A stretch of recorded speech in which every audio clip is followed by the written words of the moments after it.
Hey everyone, welcome back to Ontario Gardening. Today we are going to show you how to preserve some corn on the cob. So we went to our market and got some fresh corn on the cob, and we are going to freeze this in two different ways.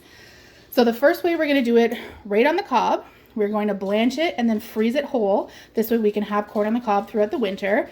And then the other one we're going to do is we're going to cook this down, and then we're going to take all of the kernels off of the cob and do that so we can have like a bowl or a can of fresh corn. So the first thing we're going to do is we will start with cooking the corn down. So you're going to grab a pot of water that's big enough to hold all of the corn at once, or you can do it in half batches if that makes your life easier. And I'm going to add just shy of a quarter cup of sugar to this water. That's going to sweeten your corn up a little bit extra, giving it that extra seasoning and really enhance the peaches and cream flavor. So I'll add this to the water and we'll get cooking the corn. Okay, so we've got all of our corn in here. I've done a dozen because I have a big enough pot. And we are going to set our timer for 10 to 12 minutes and just kind of move those around. So I'm going to start with 10 and then see where we are at for the corn. So I'll just come in here. And there we are. We'll see you in 10 minutes. Okay, so it's been about 10 minutes, and we're now going to take them out of the boiling water and we're going to let them cool on a cookie sheet. So we're going to do that because once these have cooled off, at that point we can take a knife and we're going to slice it off, but I will show you that in a minute. Okay, so we're taking a good sharp knife and we're cutting those kernels off of the cob. Now, if you're meeting a lot of resistance, you're trying to go too far, it should pretty much just slide down the cob. Nice and easy.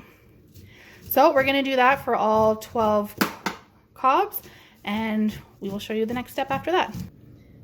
Okay, so we got it all off the cob. They're kind of like in little strips from cutting it off. So we're just going to go through with our hands and break it up more into like single kernels as best that we can.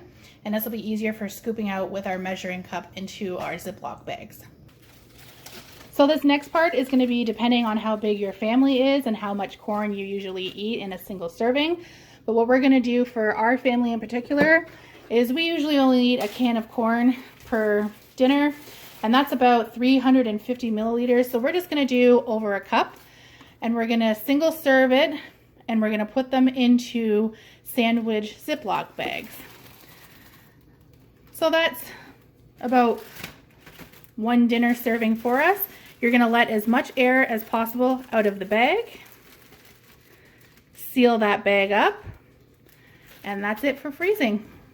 So when we're ready to go make dinner, we will just grab one of these, and you can either throw it in the pot on the stove with some butter or just throw it in the microwave, make life even easier. So we're gonna, okay, so now we are going to blanch the corn on the cob whole.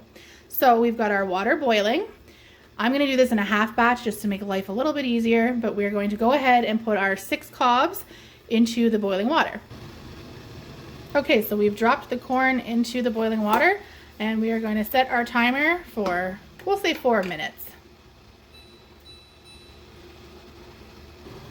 So while that's going, we have our cold water in another pot, or you could use a bowl, and we've thrown some ice on here to just really make sure that the water is nice and ice cold.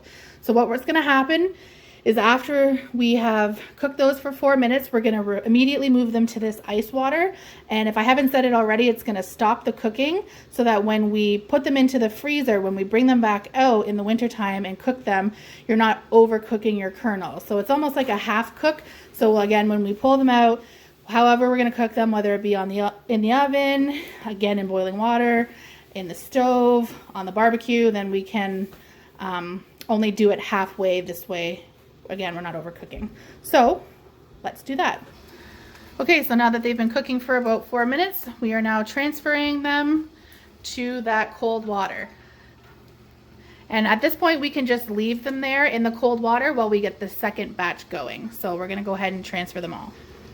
Okay, so you're letting it sit in that ice water for at least a minute. You can leave it for longer. Doesn't really matter. It just, as long as they get cooled down, which they're already cold to the touch, but like I said, it's not a rush to take them out. We are gonna probably leave these here for a couple minutes while the other ones cook, and then we are going to transfer them to a cookie sheet, and we'll show you the next step from there.